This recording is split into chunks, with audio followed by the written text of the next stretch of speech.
Assalamualaikum warahmatullahi wabarakatuh. Perkenalkan, nama saya Ira Febriania Sibuan dengan NIM 3221 12 dengan jurusan Pendidikan Sejarah Fakultas Ilmu Sosial Universitas Negeri Medan. Baiklah, di sini saya akan menjelaskan sedikit tentang penjelasan dari video reaction saya yang berjudul Rahasia Tersembunyi VOC, sebuah perusahaan dagang biasa yang bertopengkan kekuasaan. Nah, meskipun secara resmi dikenal secara VOC ini perusahaan dagang dan militer yang sangat besar yang seringkali tersembunyikan di balik fasad kegiatan perdagangannya. Berikut lebih detail penjelasan dari publik dan dipresentasikan secara benda berdasarkan kekuasaannya secara hukum. VOC adalah perusahaan swasta, tetapi ia beroperasi dengan hak istimewa. Dengan kekuasaan yang didirikan seringkali melampaui otoritas pemerintah kolonial. Nah, bertopengkan kekuasaan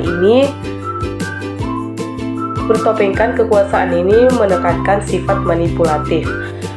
Sifat manipulatif VOC ini di balik citra perusahaan dagang yang menjalankan kekuasaan. Kekuasaan itu mereka mengendalikan perdagangan politik dan bahkan sistem hukum di banyak bagian Nusantara. Topeng perusahaan dagang memungkinkan mereka untuk menghindari kritik dan mempertahankan kendali lebih mudah.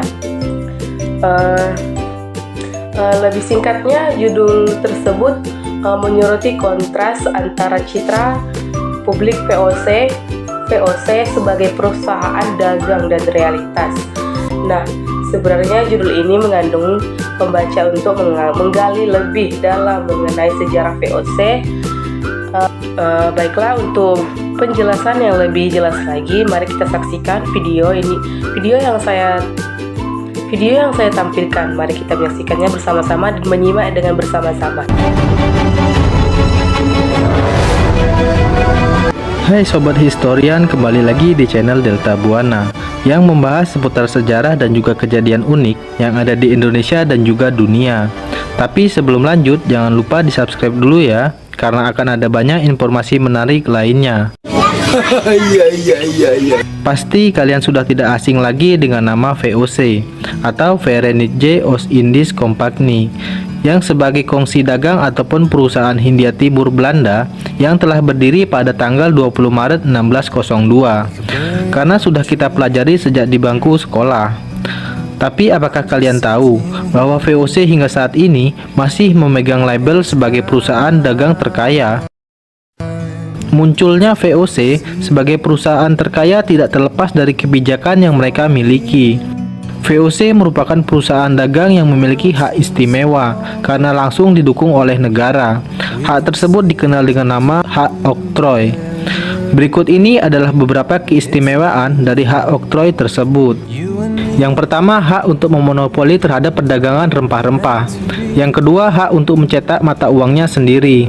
Ketiga, memiliki pasukan dan juga memiliki armada laut sendiri. Keempat, membangun benteng dan juga gudang. Kelima, dapat membuat perjanjian dan menyatakan perang dan juga damai dengan negara lainnya. Hak oktroy ini dibuat untuk melebarkan kekuasaan Belanda dengan melakukan ekspansi dan juga monopoli perdagangan. Dalam hal ini, VOC sudah dianggap sebagai negara dalam sebuah negara. Awalnya, pusat kegiatan VOC ini adalah di wilayah Ambon hingga Maluku. Kota ini dekat dengan pusat perdagangan rempah-rempah saat itu. Namun karena lokasinya yang sudah dianggap terlalu jauh dari wilayah Asia sebagai tempat berniaga, akhirnya Belanda pun berusaha untuk melebarkan kekuasaannya dengan menaklukkan kota Jayakarta dari Kesultanan Banten pada tahun 1619 dan mendirikan kota baru yang bernama Batavia sebagai pusat kekuasaan barunya.